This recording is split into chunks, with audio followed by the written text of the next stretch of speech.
podcast. We are back after the international break. How are we all doing? We've got the boys. Mick, Val, Adam. We've got a lot to talk about. A lot of stuff been happening the last 2 weeks. Yeah. Let's get straight into it, boys. How are we all feeling? International break. That's all done. I'm feeling a bit disappointed. Greece didn't make the World Cup. Our beloved Greece is shit. So we couldn't make it through. Yeah, well, at least you're not Lebanon. You know what I mean? Like we struggle to make the Asian Cup, let alone making the World Cup. So I haven't seen a World Cup. But yeah, guys. So international break now. Look, same with us and same with the majority of football fans. None of us really, get into the international break. We just want to see the big tournaments. But we have to say, a lot has been happening during the international break. Some big results. Yeah. Portugal, they have to go through that next the playoff round. Italy, England, smashing San Marino 10-0 and that. I know they had other, there was a performance after that. I think it would be really heartbreaking to see, because I think Ronaldo will probably call time after the next World Cup. He has to play in the World Cup. He has to play in the World Cup. Look, regardless of whether you like letdowns if he doesn't. Regardless, even if you're a Ronaldo fan or a Messi fan, you want to see those two in the World Cup. 100%. 100%. So we want Portugal to make the World Cup for that reason. Yeah. And what do you think, Adam? Greece didn't make it. We didn't make it. No. So we has been about 2-3 performances that we should have won. So it was the Kosovo and Georgia game. So the first 2 games we drew, the first legs, we drew 1-1 in both games. And we actually conceded last minute to Kosovo. So we're winning 1-0 in Kosovo. And we conceded last minute. It was like 3 seconds to go and then they scored. Those 2 games cost us the most. Yeah. 100%. I reckon if we won those games, we would have been through. We beat Sweden, and then we lost to Sweden. Put in a decent performance against Spain as well. Yeah, 2 decent performances against Spain, which is the second game was decent. Like I was very happy. They only won by a penalty. So and then after that, it was just like they're just typical Spain controlling the ball, possession. I think it was like 75% possession or something like that. But that's Spain for you. That's Spain for you. Pretty much. Team, so it's. Then you have the likes of England, 10-0, San Marino. Yeah. I mean, so Harry Kane, 5, was it? I think it was 4, but I think Trent got a hat trick of assists as well. So yeah, he got 2 hat tricks in both games. Smith-Rowe. First goal. Shout out to Emil Smith-Rowe. First goal. Ramsdale. Bro, he's a baller, man. He's a baller. He's a top baller. How old is he anyway? He's 21, 22. Yeah. Nuts, man. Yeah, and not to that. So I'm trying not to sound biased because I'm an Arsenal fan, but Aaron Ramsdale, 2 weeks ago, like fans were saying he'll never play for England. And After end up and say I was wrong about him from the start of the season. Really? Yeah, a lot of Arsenal fans were. A lot of Arsenal fans were. Yeah. I looked at the 30 million price tag and I thought for a backup goalkeeper, but now we haven't seen Leno since he's come. So it's all about Leno's contract expires at the end of this season. Sorry, the next season. Is he going to go in the summer, or are they going to play him another season and then let him go on a free transfer? You don't know. It's all pretty much. So what do you reckon for the World Cup coming up? Ramsdale or Pickford? I think that's a big shout. Before. And let us know as well. Yeah, what do you guys think? Pickford or Ramsdale? Current form, how they're going? What do you think for the England squad? I think honestly, look, both are brilliant keepers. Okay, and this is me trying not to be biased as well. I'm a massive fan of Ramsdale, but you got to give credit where it's due. I mean, Pickford is a brilliant keeper, and he's been an England keeper before. I think for the World Cup, I think they'll definitely both be picked. It just depends on whether the manager decides to use Pickford or Ramsdale. Either or, I think they'll both do really well. Val, what do you reckon?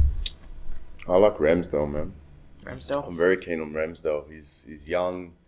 He knows like. He's got charisma. And the thing is. Oh, there we go. Look, Donny will agree with me. We've got the Don. Like a typical one, he rocks up fashionably late. You got to do it. Anyway, and we've got a lot to talk about with you later on. So have patience, guys. Have patience. We've got a big one coming up later on. But go on, Val. But yeah, like I was saying with Ramsdale, man, I'm really impressed. And a lot of Arsenal fans have said it as well. Like they weren't really too fond about him beginning of the season. They're like, oh, like this guy, another, he might be what's his name? Who's that keeper for United? Who we had? Dean Henderson. No, not Henderson. We had an old one. Lindegaard. No, Lindegaard. I spoke to a guy, and yeah, I know, but I spoke to a Man U supporter, and he's like, he reminds me of Lindegaard. I was just like, I don't see the resemblance, and then I told him, I'm like, look, I see Ramsdale going further, and look what's happening now, bro. He got selected for England. Like, it's just, some people, like, even I do it sometimes. Like, I speak sometimes too soon when it comes to players.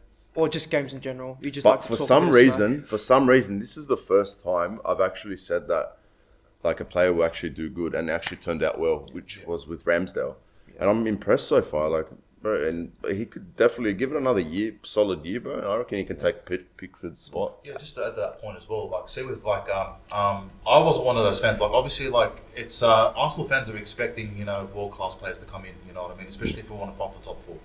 And when you see signings like Aaron Ramsdale, Ben White, and Tommy Asu, okay, I'm talking before the season starting, and you're like, okay, well, it's not the players that we wanted, but what is Arteta thinking? And then all of a sudden, Ramsdale, with his passion, with his love for the game, and the way he just hypes up the team, players like Ben White and Tommy Asu as well, like, who's a very hard-working Japanese right back. He's doing that. We're doing really, really well, with those players in. So I think just over time, like, I know we're just going a little bit off topic here, but not really, but sorry. We're still talking about Ramsdale. Ramsdale, over time, like, international players keeper. need to be patient. Like, if world-class players are going to come in. Yeah. Adam, what do you reckon? So the likes of Ramsdale, Pickford. Yeah, Ramsdale, Pickford. Just before we go on, we're just quickly touching up on international break, and England, they've got two top-class keepers, both similar in a way in terms of showing their passion in that. Ramsdale or Pickford. Adam, what do you reckon? Anyway, next question. I'm a very biased Arsenal fan. I'm not going to lie to you. I'm not going to beat around the bush. I am a very biased Arsenal fan. That's not taking away from Jordan Pickford. What he's done for England, what he's done for his club. He hasn't won much. T-Rex arms as well. Yeah, but he's a very good goalkeeper. The difference with Ramsdale, though, is he's come from being Sheffield United, Bournemouth, I think, before that. Bournemouth. He was at Bournemouth, wasn't he? Was, yeah. Before Sheffield. Yeah. I think so, and with both those teams, he got relegated, and he was player of the season for both those teams. Yeah. There you then go. he come to Arsenal on a $30 million price tag, where all the fans are like, okay, you're signing a backup goalkeeper for $24 million plus add-ons. What are you going to do with him? It's a lot of money for a backup keeper. Yeah. Leno plays one game, has a shocker. Ramsdale's back in, and all of a sudden the fans love him. So it's just one of those things where it's either comes with form. It might just be the charisma around him because it's the start of the season. Yeah. But if he keeps the form going the way he is, I think he can overshadow Pickford in that England goalkeepers. Don, what do you reckon? I think it was ultimate pick Ramsdale as well. I mean, it was pretty funny. Like, we all joked about it when Arsenal signed him, as well as Ben White. But I mean, he's been pretty impressive since he's come in. He has. Really. He's really, what's it called? Has his territory. His penalty box is his. And he's just pretty much gave the team more confidence. So it's not just his performances and his skill, but just the mentality he's given the team. Which team was it when they were giving him stick and he was singing along with them? Aston Villa. It was Aston Villa, wasn't it? That's the sort of keeper I like. Don't take it to heart, because once the fans get in your head as a keeper, that's it. Just as a player in general, but it's harder when you're a keeper. He's loving it. He's loving the banter. He's a character. Yeah. But when you're a keeper, you are going to cop that, stick from the fans, because you're going to be standing in front of the away fans, for 45 minutes straight. You're not moving up and down the pitch. You're not, you know what I mean? You're there copying it. So when you've got a big personality like that in goals, you gotta have that. You're gonna have it. But Italy as well. Italy, they have to play that last round to make it to the World Cup as well, aren't they? Reigning European champions. That's wow. Interesting. Really interesting. So who have they announced who they're going to play against, or Portugal as well? I don't know how the format's going to work now. I've got no idea. I can't tell you. I think they said something about ranking about what do you call it? I think Nations League rankings, the top Nations League teams that are ranked higher play against each other. I'm not too sure. But we've got to get that sorted as well. We've got to see how that works. Because that Nations League format is so confusing. Yeah. No one knows it's the what most it's about. confusing format I've ever seen. And the apps don't make it any easier as well. Honestly, I look at it, I'm like, who plays next? Like, where does this take us? Exactly. Who's making it? What's going on? Even You know, I don't know. Does Group A goes to the final, doesn't it? I think it was the winner is like out of Group A and Group B, or is it just Group A? Because Group C and D, like they don't get involved; they just go up and get promoted. If anyone has any idea, just please type it up on. It's the most confusing format. Please, like I'm Let sorry, us know, because none of us here are obviously very knowledgeable And I'm pretty of sure how they're just as international confused stuff. as well. Yeah, I just like We're on the old same level. Listen, I just like the old format. I'm old school. I like the old format. Yeah. If it's Old first, you school, go mate. straight away to the World Cup. Second place, playoff with another playoff Exactly, team. yeah, well, Simple as that. Don't make it too hard. This is so complicated, and they're saying that we're making it easier for the for the small teams in international. San Marino got pumped 10-0. What easy? Yeah. What are you going to try and make it easy for? Like, it's not going to be easy.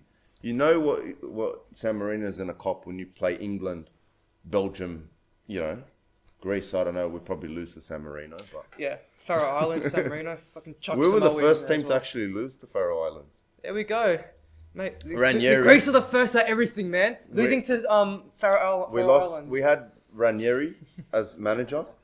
This guy's. Bro, We had Ranieri as manager. Got the sack. A year later, won the league with Leicester.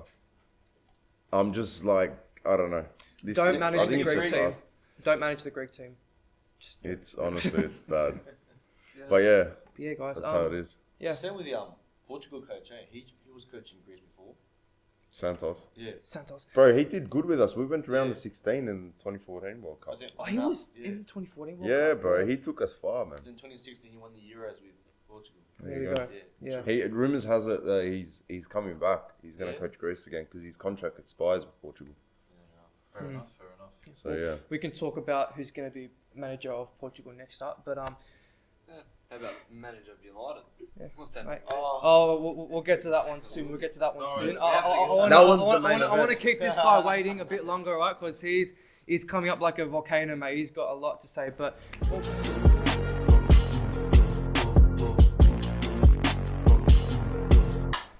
Sorry for a little delay. Val was just getting on LinkedIn trying to get some jobs for Ole Gunnar Solskjær in the near future. Very sorry about that, mate. Don't worry, we're back. And Found out that Coles is hiring and Woolies is hiring. So if Ollie wants to get onto Seek or Indeed, get the That's job, get the the job. job, Ollie. Anyway, we're back. Now, round 11, 12 of the Premier League. We're Yeah. back. Big performances. Chelsea extending their lead at the top. What do you guys think? I think they're ahead by 4-5 points 19 points now, I think. 19. now. It's going to be hard to take. They've got 19 points. Oh, they've got 19 Ahead points. They've of got, second they've place. got 19 points. No, and no, then he's- second place yeah. has got like 14, I think. No, 15. Can't be. Yeah. 19 points is winning 6 games. Anyway, you can check that. Yeah. Anyway, so 19 points? No, not 19 points ahead. yeah, 29 points. yeah, they're on 29 Yeah. points. Anything Yeah, I was saying It's 19. it's not like Yeah, I'm that. saying Oh, 29. Yeah. I tripped out. Yeah. 19. You see, yeah. Anyway, continue. Mathematics. Anyway, yeah. So what's it called? Chelsea. Look, as a Liverpool fan, and we spoke about last week actually. Who's going to go for the title? I said 50-50 Liverpool-Chelsea, but Chelsea, man. Look, if they can keep this momentum going, keep the consistency going. What do you boys think? They're just killing it against Leicester as well. Good Leicester team. Oh look, you can sit here and talk about Chelsea all day, but I can just sum it up in easy words. They're unstoppable. I mean, I don't see them dropping at any stage. Yeah. You know, they're perfectly structured. They've got the players. And as an Arsenal fan, I have to unfortunately say this, but I think they're going to go all the way. Look, it wouldn't surprise me. And when you've got a manager like Tuchel, in your team, he's gonna want to, I can't even talk. He's gonna win you games, right? And he's gonna start winning you trophies. 100%. But you know what they say, you can't win the league in December. That's true. So anything's possible from now until It's still early May. on. It's This still is- very it is early. until May. Yeah, it is We are still giving early. I would start Yeah. saying something around February, March. True. No. But for now, it's early days, man. Yeah. That's Very true, early. because we can come back here like in February, March and say, oh yeah, we were saying Chelsea was going to win it. And City now, could be top of the Now league. Chelsea is City sitting could be top. 6th. And Yeah. Or Liverpool could be top of the league, you know what I mean? Like, knows? it's unpredictable. that's why the Premier League is the best league in the world. Oh, yeah, it's very unpredictable. Without Just a have to doubt. say. Without a doubt. Yeah. Adam, Don, what do you guys reckon? Big game. Chelsea. At the moment, I reckon Chelsea will go through with it. But as I said, anything Who can knows? happen. Anything Yeah. can happen. A month's time, or 3 games in, Arsenal are bottom of the table. Yeah, exactly. Who knows? That was shocking, Yeah. man. That Yeah. was shocking. The Don, Chelsea performance. Yes, not surprising. I mean, Yeah. they're showing forms of champions, like, you know, going to tough teams away and getting wins, and that was still without Lukaku. You know, they're still finding ways to score as well. Unlike Man City, who they don't have a real number 9, and they do struggle to get goals sometimes. Yeah. But Chelsea don't seem to have that problem, so I do think they can go all the way. Because think about it. You've got Lukaku, Werner, and I think the whole thing with Werner, like, oh yeah, he's a overrated signing, whatever it is. I think give him time, and again, under a manager like Tuchel, he will slowly come up and be that good striker. But they play with Havertz up top, and look at them. You know, he's not even a striker. I think even at by Leverkusen, he was that attacking midfielder, second striker even. Yeah. But like I said, Tuchel, he's one of the best managers in the world right now. Yeah. And speaking of a rivalry between managers, Liverpool and the Gunners last night. Yes. What do you boys reckon? Sadio 4 to the Mane. good. And it was pretty crazy actually. So every single forward that played in that game, obviously the Teriyaki Takumi Minamino coming on, he was on the score sheet, but not Bobby, Jota, Mane, Salah and Minamino. Now These Scousers, man, getting too cocky. No success for 30 years, and all of a sudden they're on this road of giving us crap. 6 Champions Leagues. Sorry. Don't look at Oh, Kenny sorry. blame them, honestly. Like they're doing so well right now. It's you got to all credit to Jurgen Klopp, honestly, man. Like it's How many years has he been at the club? Since 2015. How many golden Premier League 2015, trophies do you guys have? Sorry, off. That's My- right. Yeah, you can continue. Have you been alright in Europe? Or? Look, as much as I'd love to give it to What's Liverpool, Europe? I, as an Arsenal fan, cannot give Liverpool anything, honestly. I They've can. got way We more can. wins over us. Sort of. Well, it's getting to the point to where an we're going to extent. be careful because they're coming. But Yeah, anyway, it's- but to the performance, I'll be really honest with you. I was expecting a draw, or we would just nick a win, 2-1 win, 3-2 win. But first half, you guys were really pressing well, and you guys played it simple, just with your formation and your lineup. 4-4-2. You've got Aubameyang, Lacazette. I love Lacazette just for his hold-up player on the ball, and you've got your 2 youngsters, Smith Rowe, Saka on the wide areas, and a good defence as well. But you guys played really well in the first half, and we were only 1-0 up from a set piece. Yeah. But then I'll tell you what, like I said, we were just talking about Ramsdale a good 5 minutes ago. My man of the match. Man of the match. My man of the match, If you guys didn't yeah. have him, Yeah. it would have been easy 8 or 9. 7, 8 We're nil, looking man. at the Seriously. score. Yeah, Really. honestly. But then second half came and bit of a shocker for Nuno Tavares. You know, he that was it. He just made that one misplaced pass, and then it was game over from there. To be honest with you, what do you boys reckon? The 2 Gooners. I think we needed that loss. Okay, look, we did come off 10 games unbeaten. That's correct, If I'm correct. yes. Okay, Yeah. 10 games unbeaten. Okay, and we have beaten big teams like Leicester, Tottenham along the way. And we've started to build up form. I think us losing to Liverpool was like, okay, yeah, you guys are doing well. Okay, but there's things that you need to work on still. Yeah, Like a reality check. kind of Exactly. thing. Yeah. Okay. Yeah. And so we correct me, I might sound crazy here, but I think we needed that loss. So okay, you know what? There's room for improvement. There's things that we need to fix. Yeah. Mistakes happen. Like Tavares, let's not give him too much stick. Honestly, he's been really good replacing Tini. Very good. Yeah, and he just makes that mistake all of a sudden. He becomes the loser. Class zero. clown, you know. No, he's That's not. what I don't like with supporters as well. Like one bad game from a player, and all of a sudden he's copying this stick. Like, bro, look, what about the other 10 games that he's been playing? Yeah. Like, just you always focus on one game. Like, even with me as well. Like, even if United's not performing well, like if one player like Fernandes doesn't perform well, I don't give him stick for it. I go look at the other games that he's performing well. You know, No one's it's perfect every game. Exactly. Yeah. You have your games, and it's it's. And I don't know, man. Yeah. Liverpool are a world. Look, I hate to admit this, but Liverpool are a world class team. You know what I mean? World class players. So it's like to be Yeah. humbled by them. You know what I mean? It's like, okay, you know what? Arteta will take it back and say, okay, you know what? We lost 4-0 at Anfield. It wasn't our day. Let's see what we can fix. What went wrong? Let's look at the tape again. Yeah, but it's 4-0. Move on. Yeah. 4-0, 5-0 doesn't matter. Yeah, but Arsenal have had a pretty bad record at Anfield the past couple of years. Like, We've this lost. This isn't the first In our 4-0. past 6 games at Anfield, we've lost each game there, and Liverpool have scored 3 or more goals. Yeah. I think I read a stat. It was but true. yeah, I heard one of the commentators was saying you guys have conceded 22 goals at Anfield Wow. in the last 3-4 years, I think. But what do you reckon on the performance, Adam? My opinion. Big fat opinion, mate. You know what? I wasn't no one's expecting a win in the circumstances. Arsenal, Liverpool. You're not going to Anfield and expecting to win the game. But as a very passionate supporter, I was expecting a performance. At least if you've got the performance, the results will come after. You know, I'm looking at it as like, yeah, you guys did cop the 4-0, but it was 3-0 in the second half. Yeah. So what I'm trying to say is that throughout the other years in the past and that, you guys would, start off well in the first 10-15 minutes, and then from then straight afterwards you drop off, and then you guys will, capitulate. But I think in terms of performance as a whole, you guys played better than you have the last few years coming to Anfield, and you guys still copped the 4. But like I said, Tavares, he just had a bit of a shocker just in that second half. I'm not saying he cost you the whole game, but once one mistake happens, then Just drop. yeah, Well, it's games like that where you do need the experience in the 11 men that are on the field. Yeah.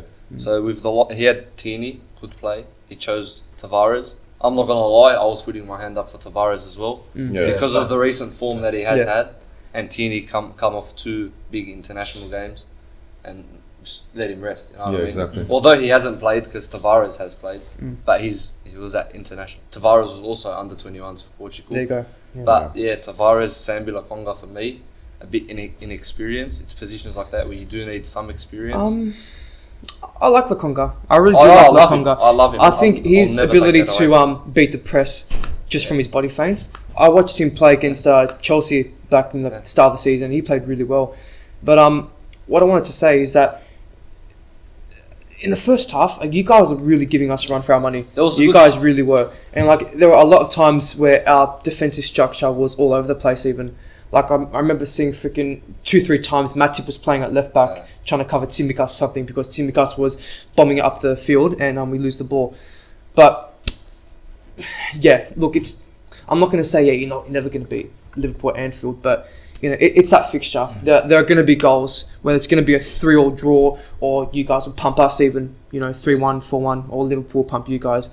But big game, another big game, and I've got these two happy Mancunians sitting with me.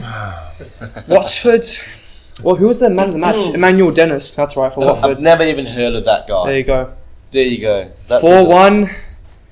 Big result. I was watching the first half actually, and I saw Ismail Assar score the second goal, and I thought to myself, yeah, that's about it. Val. Me good mates, Val. No, I reckon Donny should go first. Donny. Good mates. Don. I was going to let you go first. Val's expression says it all. Yeah. Look, to be honest, I haven't seen the game yet. I've seen the result. Really? Yeah. Oh, good on you, I mate. don't blame him, bro. I don't blame you, bro. It was a 4:30 a.m. game Bro. for Australians. Yeah, because That was No, two. it's 2-2. No, Sorry, Arsenal's game was yeah. 4:30. Thanks, England. we had a big derby night last night, so took it out of me. But the result we were actually talking about last night, it's not surprising. Like waking up and seeing the result, it's not a surprise at all. And that's to Watford. This is a team that Fighting just sacked their relegation. manager, and they're fighting relegation, and they've just beaten us 4-1. Yeah. Their manager has come in for I think 3 weeks max, and he's beaten Man United 4-1. And we've had OLE for 3 years plus, and people are still going, oh, give him time, back the process. And he had the nerve to say to the fans, to the media, to the world, after losing to Liverpool 5-0, I'm this close to getting the team to where I want them to be. Oh yeah. How can Definitely say that. Yeah. how can you possibly say that? He must be Just looking how? far at the bottom if that's where he wants. Well, exactly I right. don't know where he's looking. Exactly right. And so, and that's just, for me, like if you were to lose 5-0 to any team, that's sackable. But to lose 5-0 to one of your big rivals, that's even more sackable. Yeah. But he's still got the green light. We lost 2 derbies in a row. Yeah, and he lost 2 derbies in a row. Was it in a row? I didn't even think about like that. But Specifically. even then, the Man City one was expected, but it was 2-0. But even then, he's still got another green light, and he's got 4-1 to Watford. It's just, I don't know, just how long can you? And as a Liverpool fan, you don't give Watford the time of day to put a performance at Vicarage. 3-0. There you go. Yeah, the only was that our only? No, we lost 4 games that season, but unbeaten. Yeah. And then you go to Vicarage. Ismail Assar, he's gonna give you a run for your money. And then live up to his big Val. I watched the game actually. You watched it? Wow. I was watching it too. No, I was contemplating whether to watch it or not. It's the same old performance. In fact, it was like the first 20 minutes, I just it's like the players didn't want to play. And when we conceded the penalty, I didn't know what they were doing, honestly. They were just all over the place. There was no structure, as always. With United, there's no structure. Yeah. Their defenders were just all over the place. I mean, it just looked lost. And especially for a team against Watford. When you go to, what's their place called? Vicarage Road? Yeah. You're expected to pull out a performance or at least a result. We conceded 4 against Watford. Look at the players that we have and look at the players that they have. Fred wasn't even playing.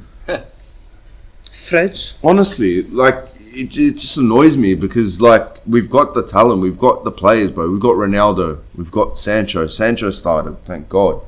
But it just wasn't enough. The players look dead. It's like they didn't even want to play. And it was frustrating to see. Once we conceded the penalty, I'm like, all right, here we go. This is where it starts. Off with the penalty. Lucky De Gea saved it. It was a disallowed.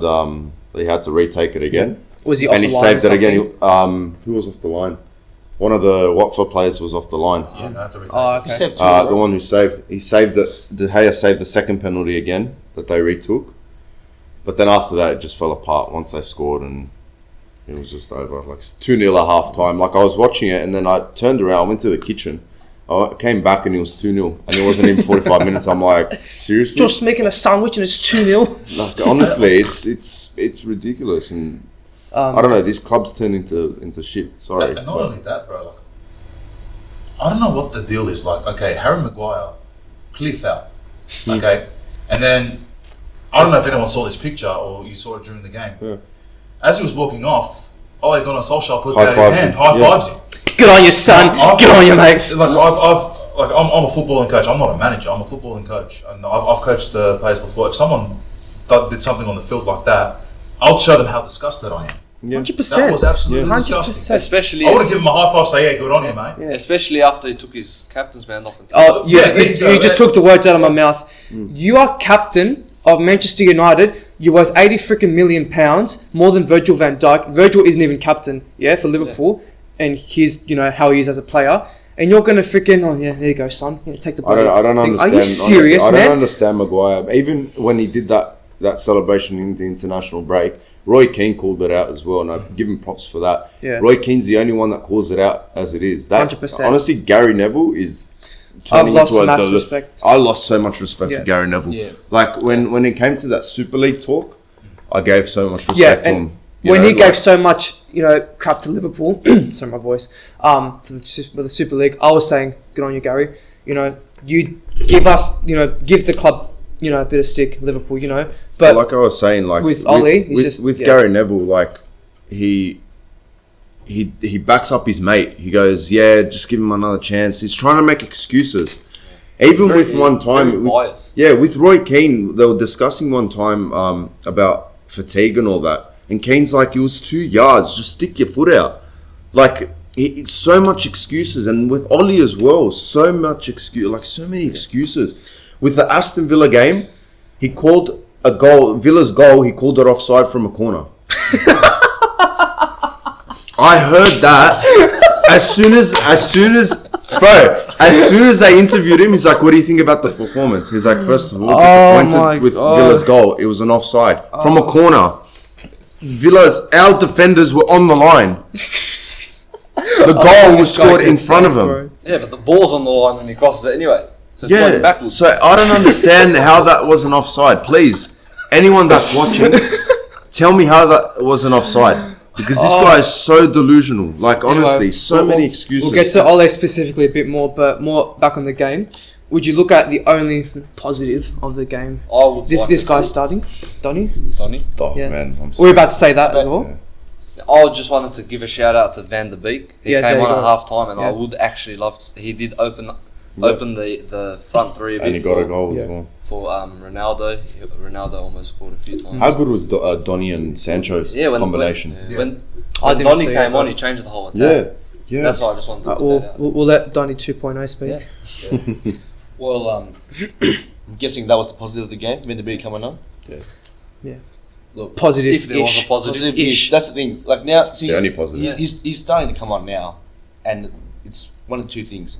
One is like you can't expect too much of him now, because he's been kept in the dark all this time, and especially when like the team needs a spark, and he hasn't been playing that much, and we're down to a team like Watford, and we've had these bad run of results. You can't rely on him too much. But credit to him that from hearing from you boys, that he put in a good performance last night. So credit to him for that. And he looks like that sort of player where, he doesn't let these sort of things get to him. He's always determined. So that's good. Yeah, he did let it get to him when he threw that gum.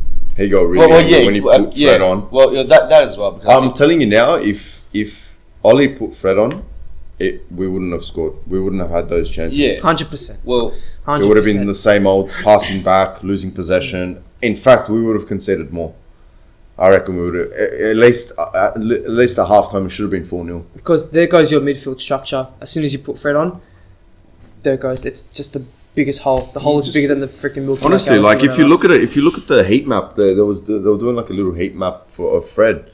It was just empty in the middle. Like the guy was just going left, right in the mid, on the corners. Like he wasn't playing in the mid. He wasn't playing his position. And every time when we are in attack, when we have the ball, he's marking the other team. I thought you were going to say his shape was a donkey.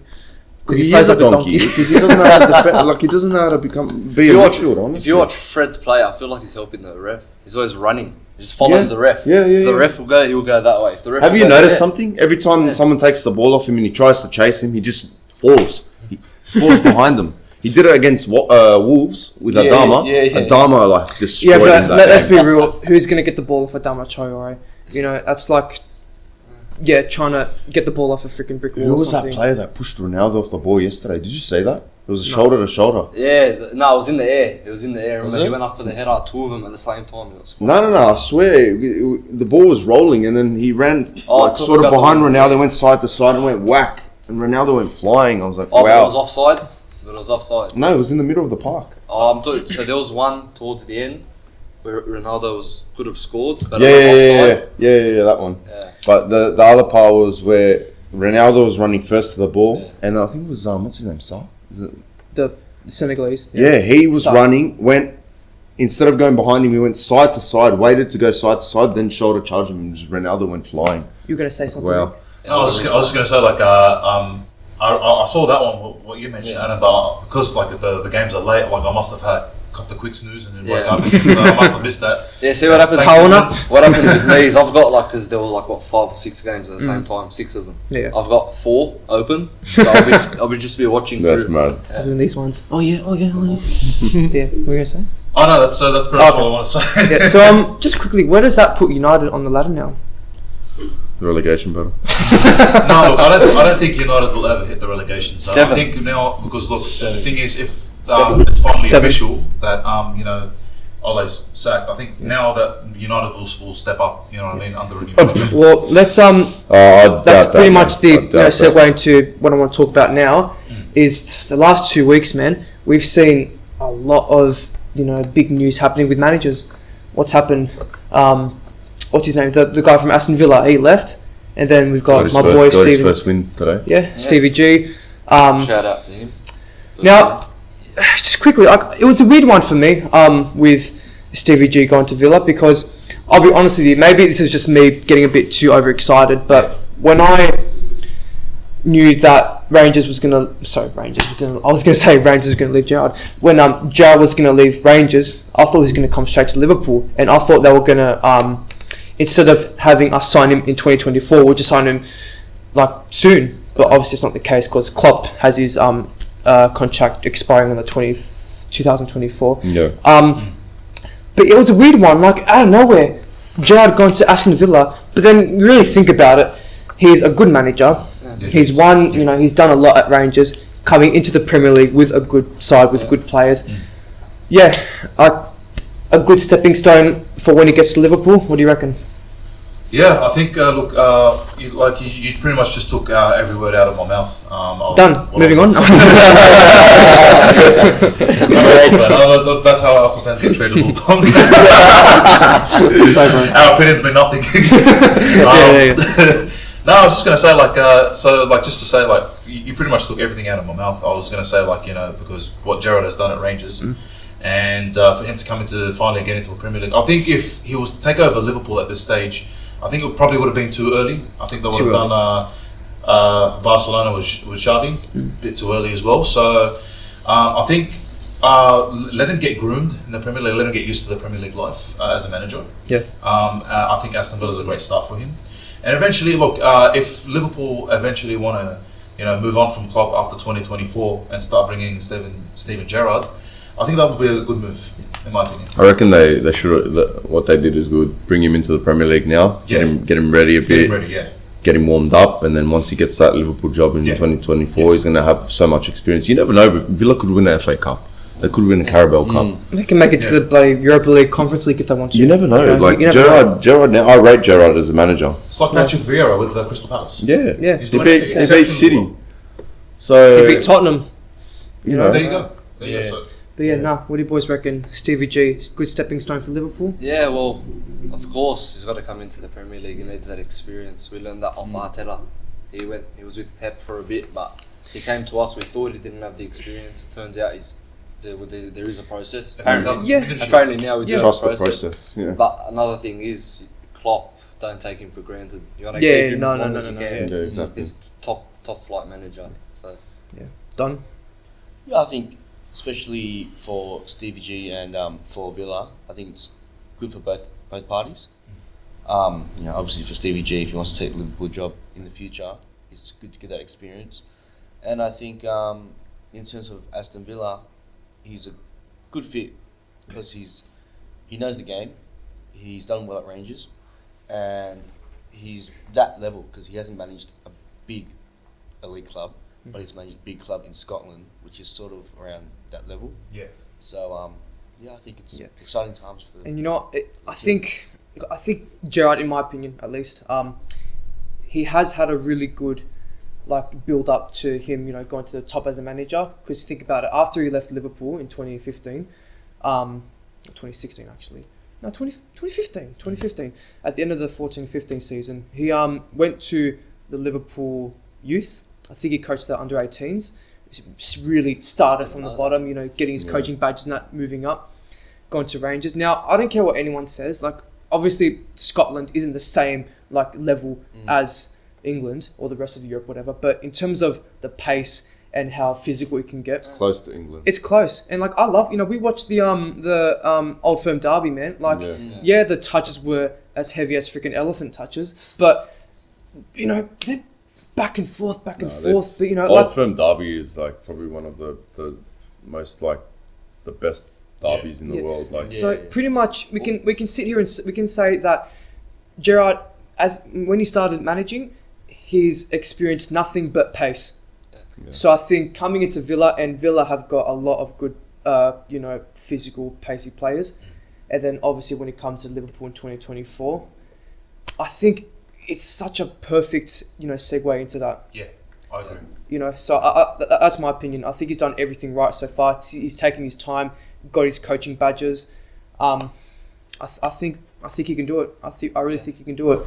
So just to add to that point as well, so even winning a championship with Rangers, just shows that he's got something in him. Undefeated as well. Undefeated. Yeah. That's Invincibles of Scotland. Yeah, there you go. So even with that, you can say that Steven Gerrard, whether you're United fan, Arsenal fan, that Gerrard has a future in managing. Like, and he will be a good manager in the future. Yeah. One of the greats, maybe. It will bring something different. The Scottish League is a lot faster than the Premier League in terms of the way they play.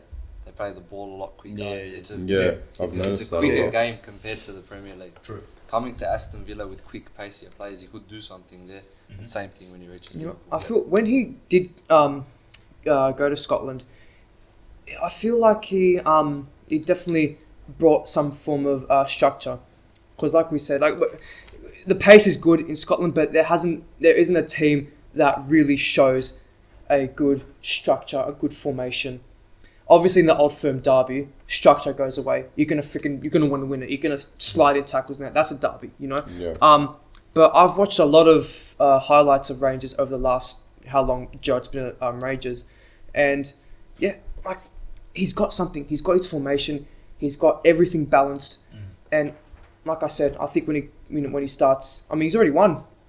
He won with Villa this morning. Yeah. You know, I haven't seen the highlights yet, but he was very passionate. I saw a bit of the highlights. He's very passionate. Like the way he was celebrating and stuff. Like that's a manager right there. Yeah. That's one that paces himself up and down. Yeah.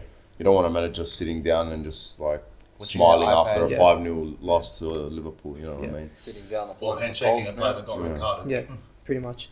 I'll just ask one more question before we move on to the next big manager. Obviously, Don's favourite. How much do you think Klopp needs to win before Gerrard comes in? Well, that's a very good question. Because I just thought of the question right now. I didn't even have it on my little notes. You know what? He's actually pretty much won. That was won the FA Cup. Yeah, but he's pretty much won all they need. And he actually did it in reverse. He did the Champions League first, then the Premier League. Yeah. And I reckon you should win another just Premier League, another Champions League, and that's it. So Stevie G starts 2025 or 2024? Yeah, so they made it confirmed. I think it was last year. Klopp's contract with Liverpool ends in 2024. Yeah. And then they said with Gerrard, his contract at Rangers is going to end at 2024, but he said to him he needs the Premier League experience first before he can, at least 2 seasons, whatever. Yeah. But he is coming to Liverpool at 2024. If not, then shit. I don't know. But I'd love it if they just hype it up and then you just like. He doesn't rock up. I would love to see like Aston Villa, like him bring Aston Villa like so far up, and then once they become like in that top 6 mix, he just stays there. Yeah, he just stays there. And then Liverpool just like, oh no, what do we do? Yeah. And then I'd love to see. That's why I don't like talking too soon. Because you never know. Yeah. What do you reckon, Nick? Look. So you boys just mentioned. I was actually thinking about that. I was like, okay, Gerrard's managed one game only, got a good win. They played really well, but how's it going to go in the long run? Okay, how's the season going to finish for them? And the season after that, and after that. Yeah. You don't want to hype it up too soon. Okay. Now I'm not downgrading Gerrard. Okay, like whether you love him or hate him, you have to respect him. Okay? Of course, yeah. Yeah, so I think it's. I don't think it'll ever happen. I don't see Aston Villa stumbling. I don't see them getting into the relegation zone. I think he'll keep them maybe mid-table or close to maybe 6th or 7th. Yep. Okay, maybe at best. And like we said before, he's getting groomed for a bigger job in the future. Yeah. Whether it's at Liverpool or any other. 100%. Yeah. Yeah, I think that's good. Well, the biggest news of this morning. The donkey Norwegian. I probably shouldn't say that, but No, you should say it. Because I should say it? Okay. The donkey Norwegian man is gone. It's finished. Alright, I'm not happy about it. Yeah. He should have stayed. I reckon he could win the league in the next century, but yeah. Very happy. Look, guess what? Like, it was bound to happen. He's gone. Yeah. But I'll just say one thing. Time bomb. How can you have the performance against us and keep him? Yeah. Man City, keep him. Champions League, keep him. But then Watford 4-1. Like, it's an embarrassing defeat, don't get me wrong. But the day has come. The world's ending. He's gone. I think I'm upset. He's upset. But you I'm not two really are. upset, to be honest. Sorry, like I know I'm an Arsenal fan, but like I am a Ronaldo fan. And I am too. and I'm a actually Ronaldo Manchester fan too. United. Yeah. I actually like Manchester United, and it's very hard for me to see like a club of such quality with so much quality players performing so bad, like terrible, like a relegation team. Pretty I'm much. sorry, I'd feel sorry for Liverpool if they were in the same You position. got to say it how it is. I wouldn't. You Yeah, would, I but would, like yeah. I don't like seeing any good teams Way, with quality bro. going so sour. Honestly, Yeah, look, even talking as a general football fan, I said it last week. Even I really like seeing good players just play well, no matter who they play for. yeah. I hope just Old Trafford, that building burns down in flames. But the players in there, I like to see them do well. But yeah, I'll let this guy go last. I want you to build up a bit. But No worries. Val, big news. Big Very news. happy, very happy. Honestly, it was bound to happen. Like it took so long. Like we were calling it. This guy was calling it from 2019. Like it was too like. I don't know. I personally blame the board because that's where it starts off. It starts off with the top. Yeah. I don't blame Ollie for everything, because at the same time, once you sack Ollie, I want the rest to get sacked as well. McKenna, Carrick, all those guys, the coaching staff. Yeah. They're the reason why they're helping Ollie out, and they're giving him, tactics and like what to do. I personally think that he should have been sacked straight away after the Liverpool game. That was the turning point for me. I was like, before the Liverpool game, I'm like, look, if we beat Liverpool, Or even get He's a got good three result. more, Even get a good result. yeah, I was like, A get a good positive result, result, a positive good result, or performance, something like that. you know? But when you're 4-0 at half time at Old Trafford against Liverpool, the guy should have been sacked at half time, honestly. Like, it was embarrassing to watch. I was on FaceTime with him watching it. There was no, I had no emotions. I froze. Like, I didn't know what to say. Like, with a team like Manchester United over the years, you come into Old Trafford and you expect to get battered by us. But now, teams are just picking easy 3 points from us. Yeah. It's frustrating to see. And now that Ollie's got sacked, who knows who they're going to put in. They could even put Carrick in. Yes. That's what I'm scared of now. Now it's more scary because I don't know what this board. board's going to do. I was actually talking about it with Yianni this morning. Yeah, this board is very bad. Woodward needs to go. The Glazers need to go. Those guys need to leave. Woodward is only good at finance. I'll give him that. He was a banker before he started. He has no clue about football. Yeah. The financial side, by all means, but don't handle the football side. He has no clue. The Glazers, I saw an interview with what's his name, one of the Glazers in America, and he was talking to a footy Madden team. What do you call it? The NFL team. Yeah. Yeah. Gridiron, whatever. Whatever you call it. And he said that, we got Ronaldo when he was 16 years old. I'm like, you don't even know what age you bought him. Oh my god. You bought him at 18. It doesn't matter if it's a 2 was- year difference. You don't know your players. And then he started talking about, at this conference, he started talking about the player developments and all that, youth development. We're trying to focus on youth development. Mate, you have no clue about youth development whatsoever. No clue about football. You know who reminds me of? He reminds me of that City fan from America when he said, he was at the stadium and he's like, Yeah. "Go Manchester United." Yeah, and he was wearing a city jersey. Seriously, honestly, we're run He's by wearing a City Muppets, and I'm jersey, go sick and Manchester tired of United. it. Like, it's like, know your football before you talk. The thing that hurt me the most, and it would hurt Donny and every Manchester United supporter, that defeat to Liverpool was Sir Alex's face after the game. Oh, And then straight away they put it, and I know the EPL, Kenny Dalglish. and they put it straight to Dalglish's Let's face, and go. that pissed me off even more. Anyway, Who's Dalglish towards Sir Alex? Who are you going to put Dalglish towards Sir Alex? I'm sorry, but What you did don't that? have Honestly, to what did do that, Dalglish do so- to Liverpool when he had him? Nothing, bro. Honestly, and that what EPL did that time, put Sir Alex and then put Dalglish smiling. It just and it killed was my all mood. over the socials, and I loved it. Yeah. Adam, what do you reckon? Adam, what do you think? Ole's Yeah. out. The question now is just coming in. As you said, There you go. it's Carrick, the Well- likes of Zidane, you never know.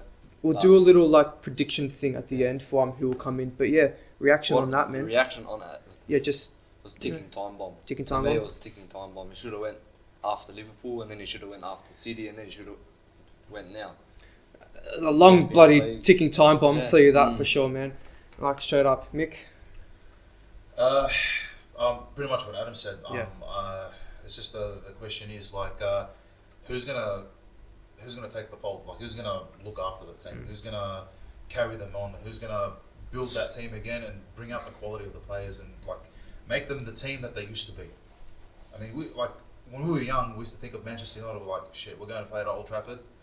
Yeah, theatre of dreams. Oh my god, But now, as Val said before, teams are going there. Yeah, we can get a point or 3 points. It's a holiday. It's a holiday. They look at it as a buy. Yeah. It's a I'd say, holiday. we got a buy. It's a training session. Yeah. People are licking their lips for that performance. People are licking their lips for that. Watford's win now, the 4-1. They've got a big head now. They don't care. They don't care. Honestly, they've got a big head. It's like, we just beat Manchester United 4-1. They're in their locker room right now. They're like, wow, we just did that. Ollie's at the wheel. Speaking of Ollie's at the wheel, we've got Ali at the wheel. Ali at the wheel. Who's big shout out after all of our camera work and video editing and stuff like that. So a big shout out to him. Round of applause for Ali. Get in there. Ali is at the wheel. And we've actually got double Ali's. Yeah, Ali's two squared. Ali's as well. Yeah. Sorry, I forgot to mention the other one. Right, drum roll for the Dom. We'll leave it up to you. Spotlight's on you now. Oh, you know what? I sort of want to smile. But Anyway, moving on. So next one. Yeah, no, go on, Don. I don't know if it's been confirmed, but I'm not buying it yet because like this guy. They confirmed it on the United Stand website. That's one Goldbridge channel said it. yeah, Like, he actually said it. So that's one channel out of a million. And this guy I've watched this guy have a million lives in the past 3 years. There's been millions of times where he should have been sacked, not just after this Watford game.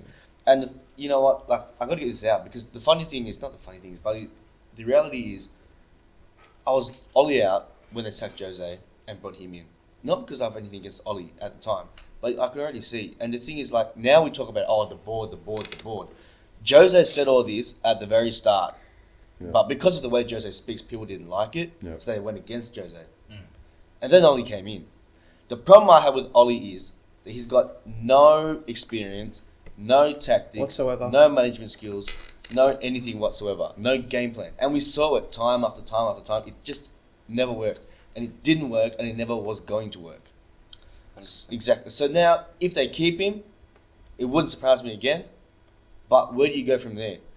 Even if they do sack him, and if this is true, and it does happen, where do we go from here? Because like you said, who can we get? And who do we get?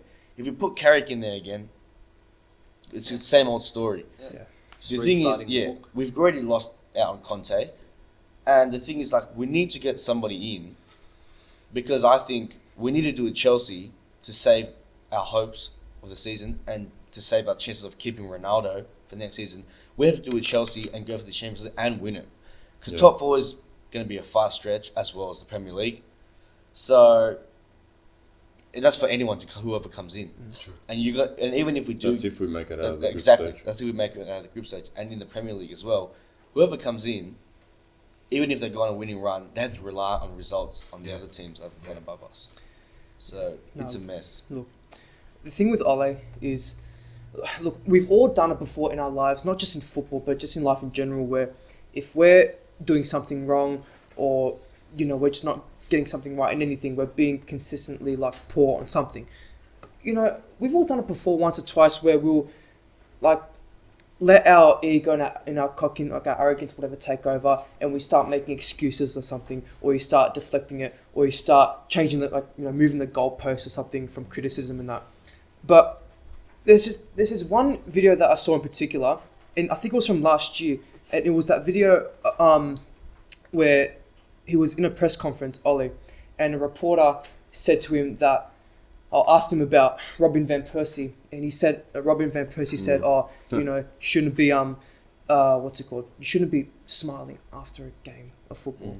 He didn't say anything bad. He just said you should be more aggressive. And this was last year, before this season, when you didn't have Varane, didn't have Ronaldo, you didn't have Sancho, right? Yeah. And he just said, so the reporter said, and Robin van Persie said, you shouldn't be smiling after you lose a game. Not just a game, but you lose something, you lose whatever in life, anything except your virginity, you know. But like, you shouldn't be smiling after you lose something, Oh my God, Yanni. right? These councils, bro, I swear. Like, That's it. No more. but like, you know what I mean? And then Ole, he starts going on. He starts going on a rampage. Robin doesn't know me. He doesn't know my managerial style, so he can't criticize it. But he doesn't Robin know his van managerial Persie, style as well. yeah, Robin took my number 20, and that's all you're going to take from me. And then I watched it, and I was messaging in the chat, like, I got triggered. I'm thinking, like, what are you talking about? It's got nothing to do. That's got nothing to do with you smiling after a game of football. Like, what do you He get? can't take criticism. Like if He you look cannot at, take it. if you look at the press conferences, it's the same script. It's like he's got a script right in front of him and he's reading off the script. Every performance, we perform bad, or before the game, he's like, the boys had a good training session. The boys played really well in training. We had a really good vibe. We're ready to take the next step, take the next level, get those 3 points. Once we lose, after the press conference, after the loss, he goes, yeah, look, first half it wasn't too well. Second half we picked up a bit, but they were just all over us. There was a goal from an offside from a corner.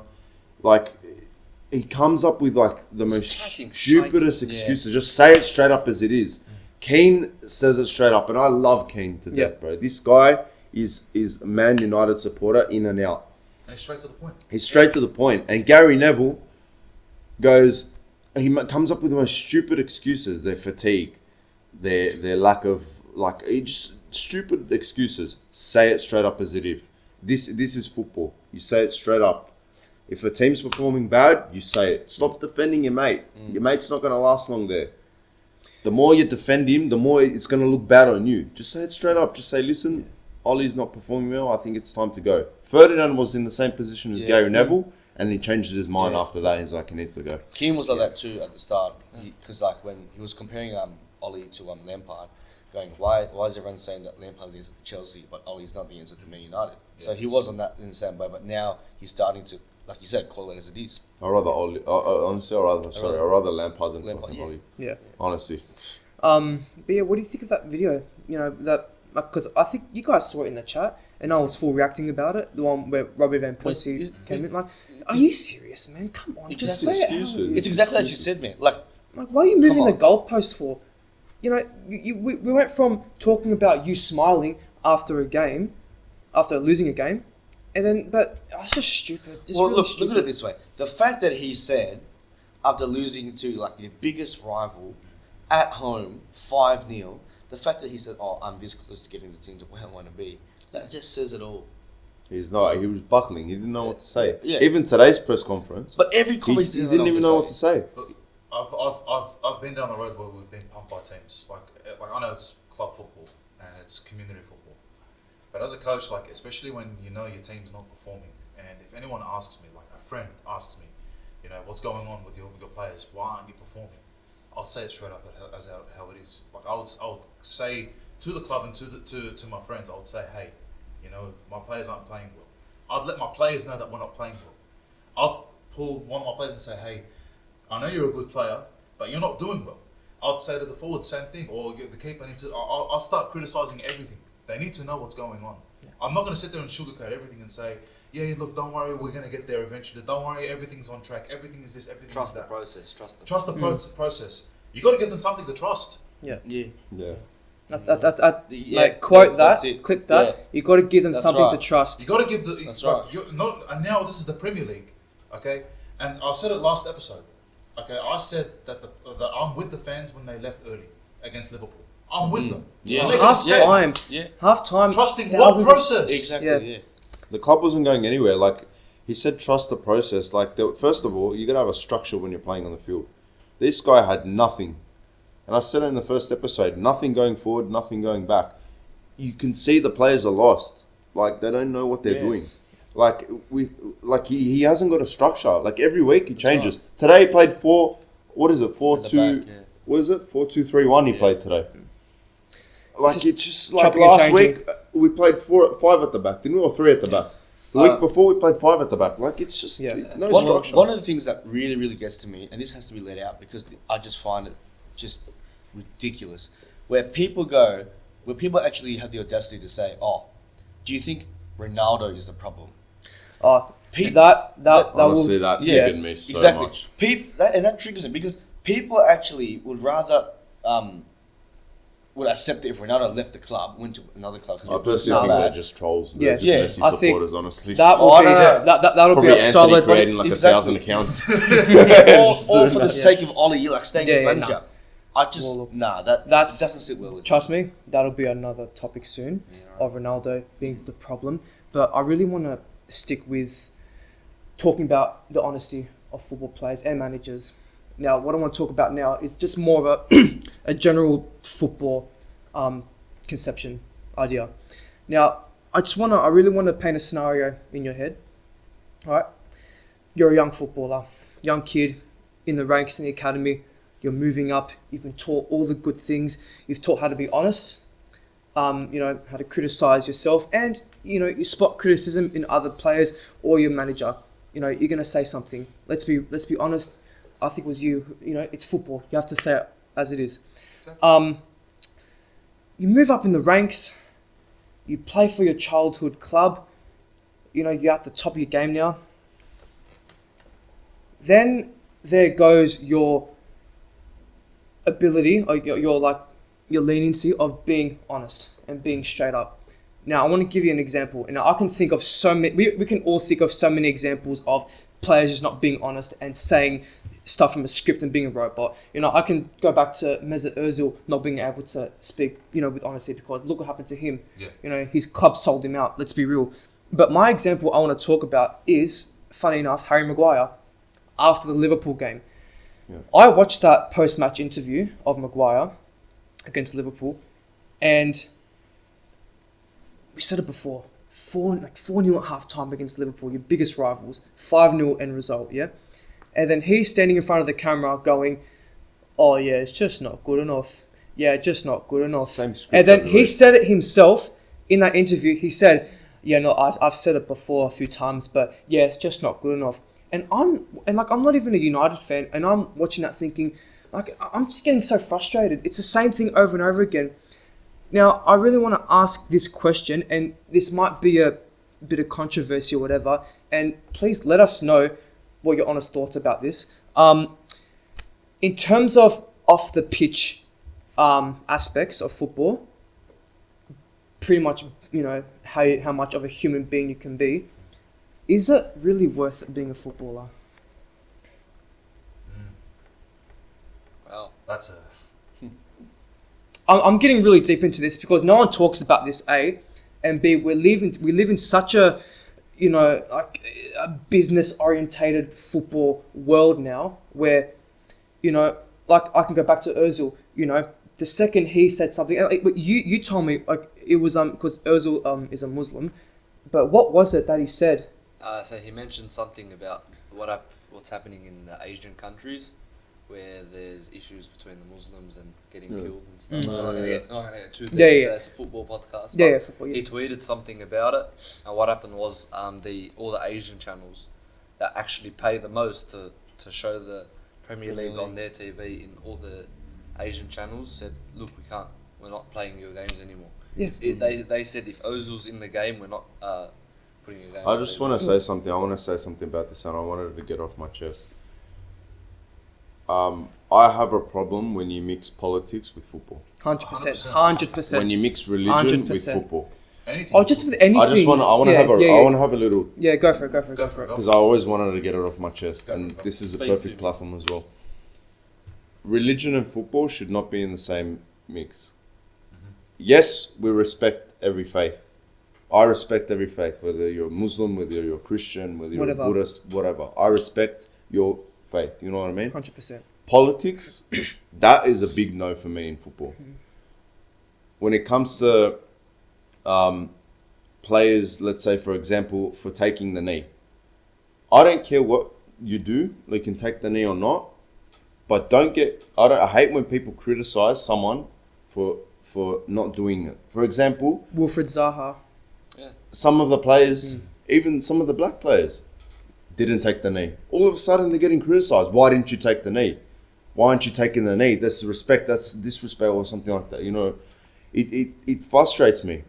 People right now in these days, whether it's anything, whether it's football, have not got freedom of speech. Taking the knee, you can take it or not. Either way, I'm not criticising anyone. I don't care. If you want to take the knee, that's fine. Look, With Matic as well, he wasn't wearing the red, what do you call it? The pom bloom, whatever it's called, because of what happened to his country, Serbia, back in the day in the war.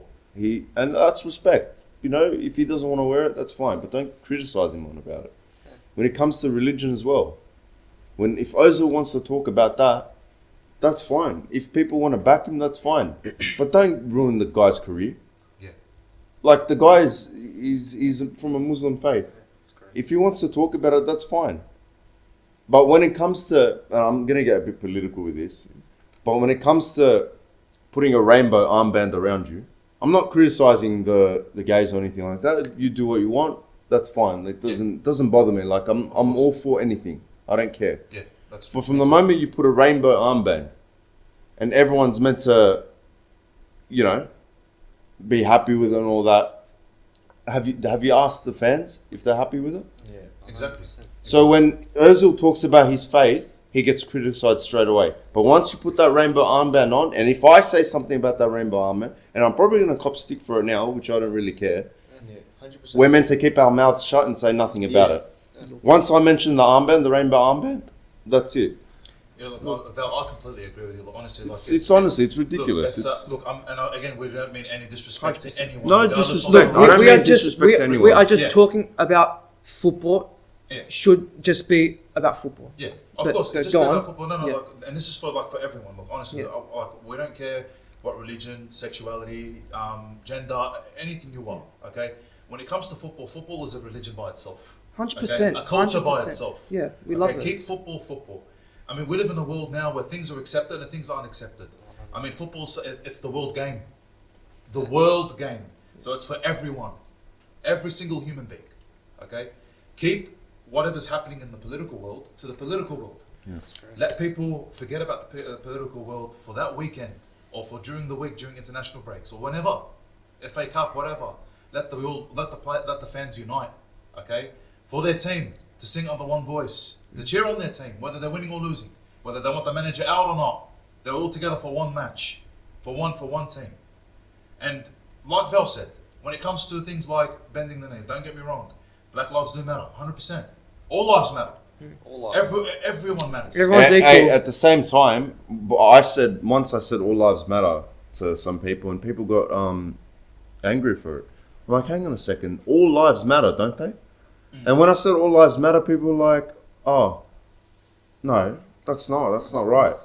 Hang on a second, if you're saying black lives matter and then all lives don't matter, like, it's confusing. Like I said, don't mix politics with football, and this whole left-wing, right-wing ultras groups does my head in. I don't like these left-wing, right-wing. I don't care what you are. Keep politics and religion out of football. Yeah. It's not right. But yeah, no.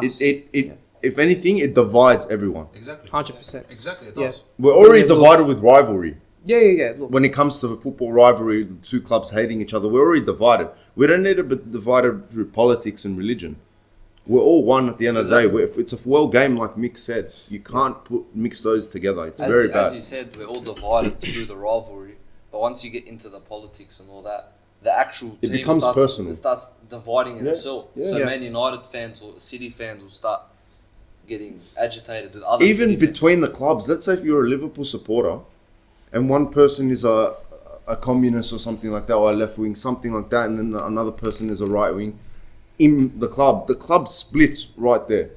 And that's something that people need to take into consideration. Whether it's the rainbow, whether it's the one knee, that needs to be wiped out completely. What people do in their personal lives, like, we respect it, but just keep it out of football, because that shows a very bad picture on football. Because that's how conflict happens. Yeah. When people start taking the knee, look how much abuse the players take. Yeah. When people 100%, start yeah. wearing the armband, look how much abuse players take. Yeah. When Mesut Ozil talks about his faith and all that, look how much abuse he takes. When someone talks about Christians, look how much abuse they take. It splits the whole Anyway. football community apart. We'll talk more just on like being honest within football matches, criticism and that.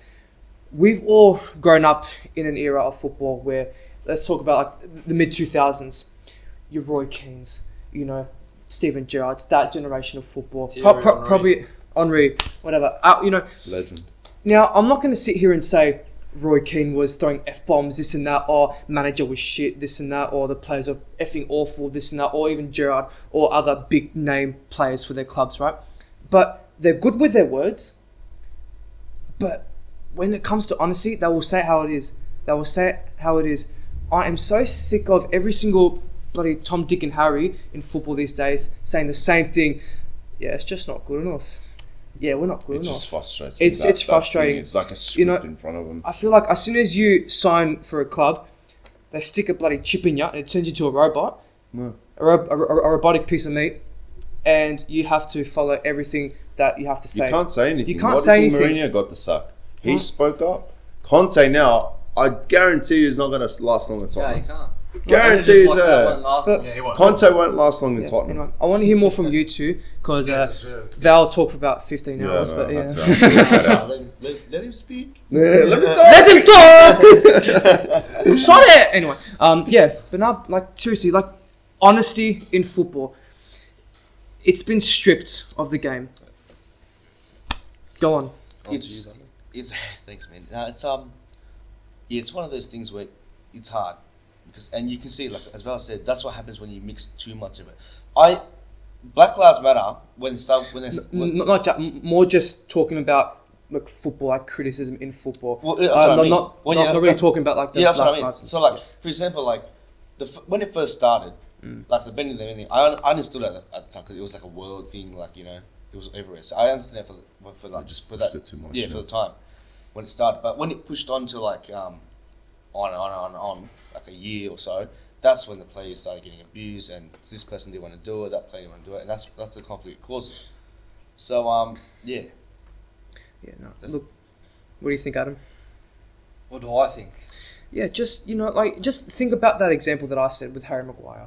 Yeah, well, Situations like that where you're pretty much a robotic piece of meat, repeating yourself over and over and over again. Yeah, see, Like- we got that with Arteta. I was Towards the gonna end say of that. last season, Yeah. start of this season, say the same thing, trust the process. And it gets to an extent where you're just hearing, and it's just a parrot. You're just saying what you said last week and what you said the week before and the week before that. You're just saying the same thing over and over. Be realistic. Say it how it is. Don't impress the fans because we're not impressed anyway. Yeah. But just you've got hammered this game, and now you're going to come give a good post-match interview and Bit of salt, pepper, Yeah. beat around the Yeah. bush. I'm like, seriously, man. Exactly. Say it how it is. And Just say there how are it very few managers in the world right now that are like that. And I think the only two managers are the two best in the world, Pep and Klopp. Yeah. They both say it how it is. They're both going to say, we were crap. I mean, sometimes Pep can be a bit, like he And can Klopp. he can move the goalposts, and Klopp as well. Like I Well, said, I've seen Klopp like sometimes, I he said, we've complains. all done it before. Yeah. But majority of the time, that's why Klopp is the best. And that's why Pep is the best. That is why Conte is the best. Because they are going to say it how it is. And not only are they going to be honest in front of the camera, but like I said, off the pitch, they're going to be honest behind the scenes. And they're going to say to the board, or they're going to say to whoever, this and this needs to change. I need this and that. I need players. I need, whatever it is. And it just shows you being honest can get you far. You look at Ronaldo after, I'll always think about this. When you guys drew to Everton, Ronaldo walking off. I'm like, and he gets criticism for it. I'm like, that is why he's the best, in my opinion. That's why he's the best of all time. Because he will walk off the pitch and he will, if he's not happy with the result, what do you expect him to do? Exactly. Yeah, football Yeah, takes him. exactly. Football takes him many places. Not good enough. Yeah. Like, Yeah, come but on, bro. no, honestly, Engineering. honestly, it's against Ronaldo. against Watford, he takes a shot that probably no one will score. It's a hard shot. You got defenders, and he misses the keepers, and he's losing it. He's jumping. Show some passion. Like, Show honestly, some honesty. And Even with who was it? Andy Cole said it as well. And Bruno Fernandes this morning, he has the audacity to go up to the fans and tell them to shut up. What do you mean shut up? He went up after half time and kept going full time and kept going like that. Because the crowd was giving you guys stick. Because they were giving Ollie stick. They were booing at him. Enough's enough, man. Enough. yeah, that's Defending your mate, enough defending your coach. I can understand where where you're coming from, Val, but at the same time, I can also see where Bruno's coming from. So at the same time, look, in any sport, no player is going to publicly, give any stick to their coach, whether it's directly or indirectly. So I know it's frustrating. Look, deep down, they're probably thinking, yeah, you know what, this guy's not right for the job. But for publicity, Bruno Fernandes, But he doesn't need to do that. No other player did it. The captain didn't do it. Ronaldo, the biggest player on the pitch, didn't do it. So he should just left it because that itself is a Because you're going to be triggering the fans. yeah. even more. That is true. yeah. It's not right. You're telling the fans to pretty much shut up and don't talk about anything. Don't say anything like that. Remember what Dortmund did when they got hammered one time in the league? Weidenfeller was sitting up where the ultra stand was and he was talking to the ultras. He was apologising face. It was right here. Weidenfeller was sitting up with the ultras. All the players were going up to the fans. They were lined up and all the fans were giving it to him. Yeah. And he was copying criticism right to his face. That's exactly how the United players should play. Go up to the supporters and not abuse. Just tell them how it is. Yeah. No abuse. You don't need to swear at them. Just tell them how it is. Like the Ramsdale I agree with that. Like the Ramsdale situation, and the Aston Villa players were behind him, booing him, Ramsdale, shit, this and that. Yeah. He turned around and started doing this stuff. Yeah. But that Bruno situation, why I'm saying he shouldn't have done it is because it's You irritate them yeah, even and more. that's between the fans now and the club. Like he should just, Stay out Yeah, of it. stay out of Don't it, get No, involved. don't get me wrong. Like I was just trying to say, like I can understand. Yeah, the United I know, fans, but- and I can also understand where Bruno's trying to. I know. I don't think he was trying to Jam up or something. jam up or anything like that. Yeah, I don't yeah. think that was his intention. Yeah, yeah. You know what I mean? Cool. I think maybe he just didn't want it to escalate or anything like that. That was probably his intention. But then that can also kind of relate to, like I said before, the politically correct thing. You want to be that one, that peacekeeper. or something, exactly. That's one thing I don't But like. we've said it before, man. Football is football. But I think when you said how players criticizing their managers, keep it constructive though. I'm not sitting here and saying, like I said before, I'm not sitting here and saying, swear about the manager, curse him, this and that, whatever. But constructive criticism will work, and you can move forward with constructive criticism, right? Especially towards your manager, because Ole lost the dressing room a long time ago. Yeah, he didn't lose it recently. Right. He lost it. He lost it a long time ago. And what do you expect the players to do? Just sit here and say, we're not good enough. Don't get me wrong. Fred's useless. McTominay is playing out of position, in my opinion. Right? And McTominay should be Maguire in is the Maguire. first place, honestly. Maguire is the 80 million pound slabhead. But at the same time, the manager is the one that puts the team on the pitch. He makes the lineup. He makes the formation. Okay? You're a manager, at a business, restaurant, whatever. Anything happens, it goes straight to you. And you have to take it. Constructively or whatever, you have to take it and be honest about it. And that's just one thing that's frustrated me throughout all the years. We all love football. When we watch football, we obviously watch what happens on the pitch. But off the pitch, shenanigans, whatever, is just as important as on the pitch. Because, like I said, Mesut Ozil, I felt so bad for him, Yeah, honestly. but I felt about, I'm not Muslim myself, but I understand where he's coming from and that sort of stuff. Because it kind of goes to both ways with religion. Any topic in your faith or whatever faith you're in, it gets personal and you want to express yourself. And what Ozil did, I don't blame him for it. Yeah. He spoke up as well. But at the same time, like I said before, you can't mix those things together. Yeah. No, look, it's and you know what? With the whole thing with Ozil is that the second he stopped getting game time for what he said, then all the fans and all the media and stuff, they were criticising him about his form at the time. Now, don't get me wrong, Ozil at times has shown a bit of laziness or something, but players dip in and out of form, right? But you know what it is? There were more games where Ozil didn't start. He wasn't even in the team sheet, and the reserves nothing, and Arsenal needed a result that needed creativity. like how many games have you watched? As But an both of you Arsenal guys, fan. you know, like all these games without Ozil, and you guys needed that creative edge to make a chance, to make a pass that cuts between the lines and get a chance on target or something. How many dry games have you guys had because you didn't have a player like Ozil? He's not playing because of what he said. You know, what do you think? I was for a whole year. I was calling out for Ozil. Like it was sort of like the missing piece in the puzzle at the time. It's that player that we needed, that front edge to control the final third and make impactable passes. And yeah, didn't get anything out of it. He said what he said. What had happened. And But like I said, again, goes back to honesty. You know, they're moving the goalpost from the whole political side of it with what he said, and then just going to, his form has been shit. Yeah. Like, you know what I mean? Like I was very upset because Ozil's one of my favourite players. yes, Like, I love Ozil, man. Yeah, like, love I him. think every regardless of who you support, like I think every player loves, every fan loves Mesut Ozil. You know, like the way he plays, his finesse, everything. You know, and to see him like go out like that, and because of what he believes in, and you know, like obviously standing up for, you know, the Muslims in China. All right. I don't know, man. Like, I'm honestly lost for words, man. I don't know what else. What can you say? What can't you say anymore? yeah. It happened. You know, It happened here. It's unfootball related, but it happened here in the NRL. Sorry, not in the NRL, in the rugby union, where Israel Folau There you go. tweeted something and he got his yeah. contract terminated just Yeah. for tweeting something that he believed in on Twitter. Yeah. It's really upsetting, regardless of what you believe in, and what like whether it's religion or sexuality or culture. I mean, everyone should be allowed to express themselves. 100%. Regardless. I feel like Yeah. I feel like there's the boat's just going like that. It's like the people who want to talk about their faith and all that, it's just sinking, and then it's just the. I personally look. I'm sorry to say this, but I'm not a fan of like big brand medias and all that, because I think they play a part in this as well. Oh, Yeah. 100%. Oh, yeah. Because Without I don't a want to doubt. get too political Mainstream and all that stuff. mainstream and Yeah. all that. The ship is going like that sometimes. When it comes to like I said before, like I respect everyone what they are, sexuality, I don't care.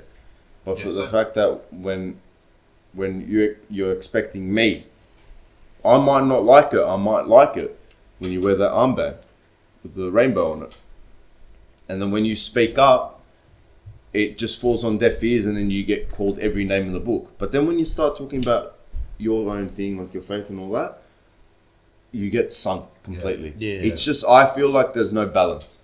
Yeah. Yeah, There's no balance. It's not balance, Yeah. I exactly. mean, yeah. look, there shouldn't really have to be a balance with football or religion or politics. It should be football, politics, religion. Yeah, Or 100%. football should be a world by itself. Yeah. Football, yeah. It should be. Like, It should like be you about. said, it is a religion. In countries, it is genuinely a religion. Brazil And is there a is religion. Brazil, Italy, England. Argentina, England, they bleed football, man. They Right. bleed for live and breathe and bleed football. English Right? fans. They don't care about what Boris Johnson has to say this morning. You know, they want to watch bloody football. You know what I mean? It's unfair on football fans as well. Like, I feel like there's not much of a voice. I think there's a voice when the media wants it to be. Like, but- if it's I want there, you know. Yeah, I want it as a fan to go to a football game one day, and I want everyone to listen to this, okay, and understand what I'm trying to say here. I want it one day, like, whether they agree with me politically, or culturally, or sexually, or religiously, to be able to chant with them because he's an Arsenal fan, or he's a United fan, or a Liverpool fan, okay? All that doesn't matter anymore, okay? We're here to cheer for our team. Yeah. We're here to cheer on our team because I'm an Arsenal fan, and he's an Arsenal fan, or she's an Arsenal fan. Look at us here, a bunch of different blokes from different places, who support Different Different teams. nationalities, Teams. different Yeah. religions, different everything about us, and we're united together as one to talk about football. And That's football what unites. that's one thing that annoys me the most, is people get abused so much for this. And look at us now. Like, I respect each and every one of you. It doesn't matter what faith you are, what you look like, what your sexuality is. We're all one at the end of the day. We all love Exactly. football. We're all humans. And if you guys have Unless any, you're a Hotspur yeah, fan. yeah, there you go. Unless you're a City and You're a Tottenham fan, then out of here. I still don't know why these two are sitting next to each other. I don't know, Yeah, man. that's why I see. Wait, next week we're changing it up. I'm not sitting there, honestly. Bro. The national team, that's it. Australia and Greece, that's it, mate. Because we are Liverpool United, Sydney FC, Western Sydney, Real, Atletico, but hey, you're alright. You're right. Sydney FC as well.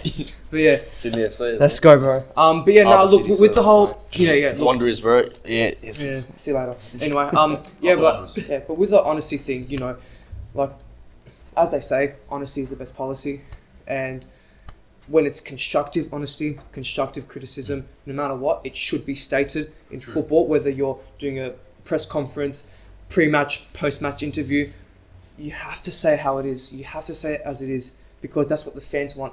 All right, fans pay money to see, honesty on the pitch and off the pitch. Yeah. All right, we're paying how much per month for Optus Sport $14.99. to see the same interviews over and over again. It's like, I want to see something unique. I want to see something honest, you know. But yeah, anyway, well, guess what, boys? We're now moving into stoppage time of the podcast. Now, Stoppage time. stoppage time. Quick thing here. I want to go back to Manchester United. You know who they should sign. Go next manager. That's next manager. Okay, so Not interim, just straight up. not interim. Okay, so There's not many options. Yeah. well, there's not many options, and I think because United already missed out on Conte, and I think that should have happened earlier. But I think maybe look, it's you guys have nothing to lose. I think maybe give Zinedine Zidane a chance. Yeah, I think And I'll tell you why. Because Zidane already managed Ronaldo. He managed Varane. Okay, there are some French players in the team as well. Okay, I think there's only one. I think it's Pogba. Pogba, Yeah, Martial. and Martial. Okay, Yeah, so like that's a Martial's a default. Anyway, can so I think the best option right now for Manchester United is Zinedine Zidane. Yeah. That's my yeah. opinion. Val? I'm always had the Zidane in my books. Yeah. Personally, because of his experience, he's going to bring more experience, and like Mick said, like he's worked with Varane and Ronaldo. I think Zidane. He's going to bring a lot, and it's going to be like from OLE, and then once you get Zidane, it's going to be up there with Klopp and Pep. So we're going to be like, it's going to take a while for him to gel, but I think we're going to be up there once we get Zidane. Adam? Big Sam. Big Oh, Sam. Big Sam. Isn't he retired? Let's say Big Sam at United. Allardyce, Isn't man. he? Nah, man, this guy. Oh no, I'm thinking Nah, about all jokes Roy aside, Hodgson. all jokes aside, to be completely honest, I can't think of anyone else that can come and fill that spot at United right now. Conte's gone to Tottenham. Who else is there? Carrick, he can go too. He can go fill in an application with OLE. Yeah. Coles and Woodies are Coles. hiring Yeah. boys. But Bunnings Warehouse. realistically, it's not the only option. It's never the only option. But for a team like Manchester United, are you going to get any better? Yeah. Like, No. it's your best option. Yeah. Conte's out of the picture. He's gone to Tottenham. It is your only option. That's the way I look at it. I look at it more as whether I There's want no time. Zidane There's to come. no room for interns Yeah. right now. Yeah, yeah, Just yeah. get into Yeah. it. Get your manager. Exactly There's right. no room for interns. Because Start once you get an changing it intern, up. let's say we get Carrick and he goes on a 10-game winning streak. He's gonna be like another OLE. Yeah. That's our board. That's how our board works. Unai Emery was on a 23 unbeaten game streak with us. Where is he now? Yeah. Gone. Don? But he's doing well, very well. Yeah, he is. and then he beat us in the One of Europa. my Europa League as well. Oh, don't get me started on that. One of the Yeah. Europa Cup as well.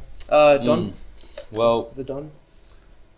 it's an if Ollie's gone, and it's an if you can get Zidane. He's gone. He's gone. Are you sure? I'm gonna say Bro, Man check United. 4-3-3 Check again. on- Check check again. 4-3-3 on I want Instagram. it from the club. I want it from the club. Alright, we're gonna get I want it a from reaction now FIFA. from I Donny. want the big ones, not these, Nah. because 4-3-3 on Because Instagram. Fabrizio Romano is Yeah. Yeah, I know, but 4-3-3, bro. Fabrizio Romano is Yeah. The main guy. the main guy. He's United haven't posted anything You yet. see what I mean? Try Yeah, but Twitter. they're getting ready. They're getting the wallpapers. And Are everything ready. they? Thank but- you for the are they? memories. This is like a guess who game. I swear, Nah. if they post a photo of him smiling and they go, "Thank you for everything," Nah, I just want to post. Just go. Just go. Later, You know. man. Anyway. But So anyway, you get What- like anyway. a perfect going, yes. but no, I do think Zidane, if you can get him, because Zidane has worked with Ronaldo, worked with Varane, Yeah. and he's French. He's got a French connection with Pogba. I think he can lift Pogba up. 3 Champions And Leagues. 3 Champions Leagues in a row.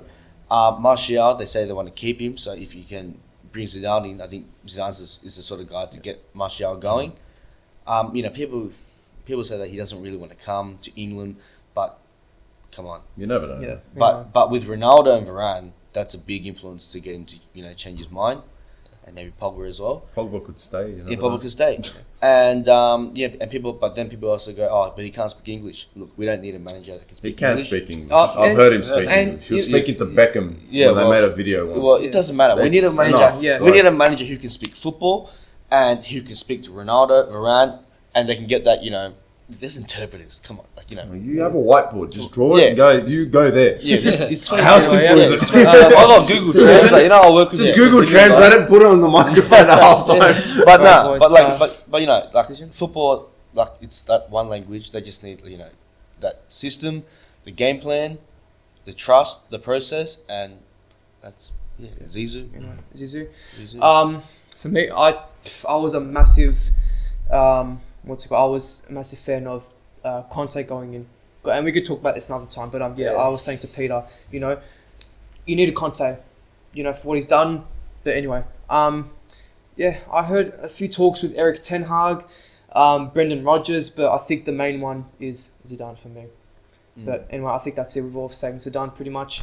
Well, that wraps it up. Episode 2 is done. Stoppage Time podcast. We are out.